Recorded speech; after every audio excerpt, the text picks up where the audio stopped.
अच्छा जी, आप सब लोगों को अपने चैनल पे खुश आमदीद। मेरा नाम सुहेल अब्दाली है। आजकल वीडियो बन रही हैं सेहत के ऊपर। आज की सेहत, बुढ़ापे की सेहत। लेकिन पिछली 2-3 वीडियो से मैंने वो सिलसिला शुरू किया हुआ है, उन बीमारियों के ऊपर बात कर रहा हूँ जो कि क्रॉनिक कहलाती हैं, कि एक दफ़ा लग गई तो ख्याल ये है, कॉमन डॉक्टर हजरात का भी और दूसरे लोगों का भी ख्याल ये है कि बस अब तो ज़िंदगी भर का साथ हो गया इनका। अब इसको मैनेज करना है, वर्ड है मैनेज करने का, तो इसको मैनेज करना है दवाओं के ज़रिए। तो उसके लिए दवाएं लिखी जाती हैं और लोगों की सोच, और मैं नहीं कहता कि हर डॉक्टर की सोच उस तरफ जाती नहीं जाती, लेकिन ये कि पता नहीं मुझे इस बारे में, लेकिन जिस तरह से दवाएं लिखी जा रही हैं उससे मुझे अंदाज़ा होता है कि डॉक्टर हजरात भी उसी तर्ज पे हैं कि एक दफ़ा लग गई बीमारी तो भाई अब इसकी दवा खानी है। तो बीमारियाँ ऐसी हुई हैं 3, 4, 5 जो कि एक दफ़ा लग जाए तो बस समझ लें। मैंने पिछली 2 वीडियो बनाई थी PCOS के ऊपर, वो तो औरतों से रिलेटेड ही थी। आज की वीडियो का रीज़न मेरे पास एक और बन गया।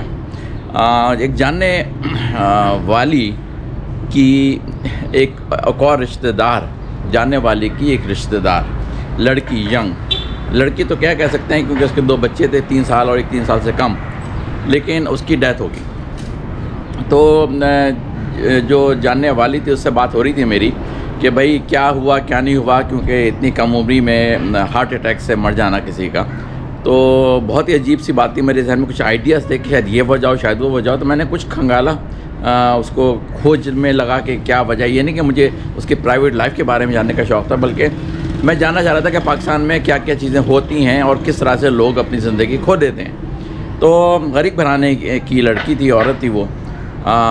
तो वो भी एक मेरे पीछे रीज़न था कि गरीब घराने के लोगों को क्या क्या सहूलतें यहाँ पे मैसर हैं, नहीं है या नहीं है। तो सवालात जब शुरू हुए उसके साथ तो पता ही चला कि कुछ चीज़ें ऐसी सामने आई जो कि मैं सिर्फ डॉट्स कनेक्ट कर रहा हूँ, क्योंकि डॉक्टर हजरात ने कभी जो बीमारी का आज मैं जिक्र करने जा रहा हूँ उसका कभी कनेक्शन जोड़ा ही नहीं, तो इसलिए उसको पता ही नहीं कि ये चीज़ भी उसको थी या नहीं थी।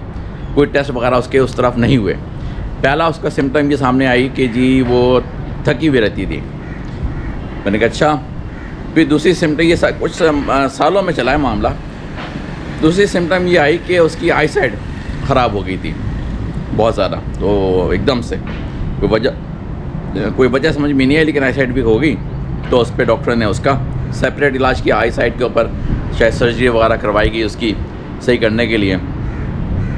फिर तीसरी जो वजह सामने आई वो ये कि उसके गुर्दे जवाब देने लगे, पूरा काम नहीं करते थे, तो उसके लिए डायलिसिस जो कहलाता है वो उस पर डाला गया। तो ये सारी चीज़ें बताता हूँ कि मैं क्यों पूछता जा रहा था उससे। फिर वजह जो बनी उसकी, अल्टीमेटली डायलिसिस होता रहता था उसका हर दूसरे तीसरे दिन, लेकिन अल्टीमेटली उसको हार्ट अटैक हुआ और उसमें वो दुनिया से रुखसत हो गई। तो मैं आपको ये नहीं कह रहा कि उसको ये हुआ या नहीं हुआ, लेकिन मुझे जो सारी सिम्टम बताए गए हैं मैं उनके ऊपर बात करूँगा, क्योंकि वो सिम्टम्स एक बहुत बड़े मसले से कनेक्टेड हैं। आपने बहुत सुना होगा कि उसको शुगर हो गई, उसको शुगर हो गई, उसको शुगर हो गई, मतलब डायबिटिक हो गया, डायबिटिक हो गया, डायबिटिक हो गया। एक जुमला बस कॉमन बोला जाता है, उसको शुगर हो गई, ये बातें बोली जाती हैं। और जब कोई भी सुनने वाला है और इसको हुआ भी है तो एक तरह से वो सब ये अज़्यूम करते हैं अच्छा भाई अब तो हो गया ये, अब इसके लिए दवाएँ खानी हैं, और उम्मीद ये लगाते हैं कि ये बीमारी इतनी सीरियस ना हो कि दवाओं की मिक़दार बढ़ाई जाए, यहाँ तक कि दवाएं, गोलियां जो हैं वो काम करना बंद कर देती हैं। उसके बाद फिर वो इंसुलिन के इंजेक्शन लगने शुरू होते हैं वगैरह वगैरह।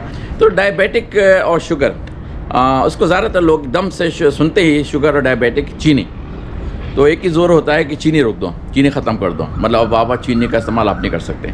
इस वक्त बात ये हो रही है कि 2 किस्म के एरिया में डायबिटिक की बीमारी डिस्ट्रीब्यूट की जाती है। शुगर की बीमारी 2 किस्म की होती है, एक टाइप 1 और एक टाइप 2।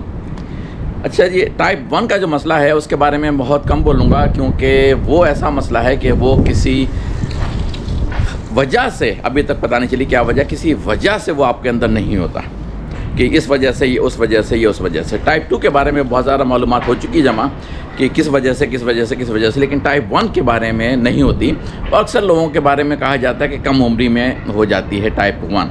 होता है जो आप फूड खाते हैं और फूड खाने की वजह से जब वो कन्वर्ट होता है फूड ग्लूकोज में, तो ग्लूकोज फिर जाता है ब्लड स्ट्रीम के अंदर, फिर वहाँ से जो इंसुलिन का काम है वो ये कि वो पैकेट छोटे छोटे से लेके उसको सही जो सेल है आपके बॉडी के, जहाँ पे ज़रूरत है उस ग्लूकोज की एनर्जी के लिए, वो वहाँ उसको भेजता है ताकि आपको जो एनर्जी चाहिए वो आपको मिलती रहे। तो ये तो हो गया है एक बेसिक बहुत ही लेमन के अंदाज में इंसुलिन का काम। मेरी इस वीडियो का बेसिक और ज़्यादातर टॉपिक जो है वो टाइप 2 डायबिटिक होना है, जो कि ज़्यादातर केसेस में आपकी अपनी बदअमालियाँ जो हैं वो 2-3 खतरा से होती हैं। तो आपका फूड इंटेक और आपका लाइफस्टाइल, 2 चीज़ें हैं जो कि आपके अंदर करती हैं। तीसरी चीज़ जो है वो जेनेटिक्स है कि मौरूसी अंदाज में। अच्छा, मौरूसी अंदाज की जो डायबिटिक होना है ना, वो ये होती है इस तरह से कि भाई आपके अंदर पॉसिबिलिटी है डायबिटिक होने की, लेकिन पूरा आपके हाथ में है काफ़ी हद तक, काफ़ी बड़े नंबर 90% से ऊपर आपके हाथ में है कि आप उसको होने दें अपनी बॉडी में या ना होने दें। प्री डिस्पोज आपकी बॉडी है, मतलब एक तरह से पहले से पॉसिबिलिटी क्रिएट कर दी गई है कि आप डायबिटिक हो सकते हैं, क्योंकि मौरूसी एक तरह से जेनेटिक अंदाज में चली आ रही है वो चीज़। लेकिन फिर भी आपके हाथ में 90% से ऊपर लोगों के हाथ में है कि वो उसको होने दें अपने बॉडी में या ना होने दें। ठीक है, ये बात आपको समझ लीजिए, जान लीजिए। कभी भी उस पर ब्लेम मत रखिएगा, वो तो हमारे ख़ानदान में लोगों को, हम सब लोग के शुगर के मरीज़ हैं, हम क्या करें। नहीं, आप बहुत कुछ कर सकते हैं और बहुत सारा इम्कान है कि अगर आपने कुछ किया तो आपको कभी डायबिटिक आप नहीं होंगे, कभी आपको शुगर की बीमारी नहीं होगी। तो अभी शुगर का लफ्ज़ इतना ख़तरनाक सवाल होता है, लोग समझते हैं शुगर रोक देने से काम हो जाएगा। अच्छा, मैं बताता हूँ आपको कि ये आपके अमाल का नतीजा निकला कि आप टाइप 2 डायबिटिक हो गए। मैं आपको वो तरीका बताऊंगा इन सारी वीडियोस में कि कैसे उसको जड़ से ख़त्म किया जाए। मेरा सारा जोर जो है वो जड़ से ख़त्म करने के ऊपर है, ताकि आप ना गोलियों की डिपेंडेंट हो, ना आप इंसुलिन इंजेक्शन के डिपेंडेंट हो। अगर आप पे डायग्नोस हो गया है, ये हर डॉक्टर का फ़र्ज़ है। ये मैं ऐसी बात कर रहा हूँ जो कि शायद डॉक्टर हज़रात को बहुत बुरा लगे, लेकिन मैं वो बात करता हूँ जो कि मैं समझता हूँ सही है, और उसी तरह से मैं बोलूँगा भी हमेशा। इसलिए डॉक्टर हज़रात बुरा मानते रहें, ठीक है। हर डॉक्टर का एक फ़र्ज़ है कि जहाँ कहीं भी उसको ज़रा सा भी शुबा हो, चाहे वो मोटापे की सूरत में उसका मरीज़ नज़र आ रहा है मोटापा, या जनरल उसको नज़र आ रहा है कि उसके पास कुछ लग रहा है ख़तरा, या उसका ख़ानदानी हिस्ट्री चली आ रही है शुगर की या डायबिटिक होने की, तो इन सारी चीज़ों में हर डॉक्टर को फास्टिंग के दौरान अपना इंसुलिन लेवल मरीज़ का चेक करवाना ज़रूरी है, क्योंकि ये एक तरह से वो मार्कर है जो कि अर्ली कैच हो जाए तो आपको पता चल सकता है कि ये बंदा उस तरफ जा रहा है जहाँ पे डायबिटिक होने का ख़तरा है या नहीं। यही कि बहुत आगे चला गया है, अब तो इसको पकड़ना ही है किसी तरह से। तो ये मार्कर जो है कि फास्टिंग के दौरान आपका इंसुलिन क्या है लेवल, वो अगर आपका डॉक्टर नहीं चेक करवाता है, चाहे ज़रा सा भी ख़तरा हो, बल्कि जो लोग सेहतमंद हैं उनको भी करवाना चाहिए, क्योंकि ये मालूमात होनी बहुत ज़रूरी है। यहाँ पे एक बहुत कॉमन सा नंबर है कि 6-7 है, 5-6 है तो अच्छा है।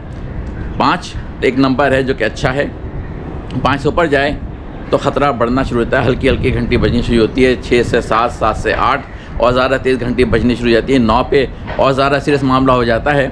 और 11, 12, 13, 14, 15, 16, इसका मतलब है कि अब आगे ख़तरात बढ़ते चले गए और हो सकता है कि आप ऑलरेडी उस तरफ जा रहे हो। तो ये मार्कर है जो कि ज़रूरी है हर डॉक्टर को लैब के ज़रिए टेस्ट करवाना, फास्टिंग के ज़रिए इंसुलिन, चाहे ज़रा सा भी मामूली सा भी रिस्क फैक्टर आपको नज़र आ रहा हो।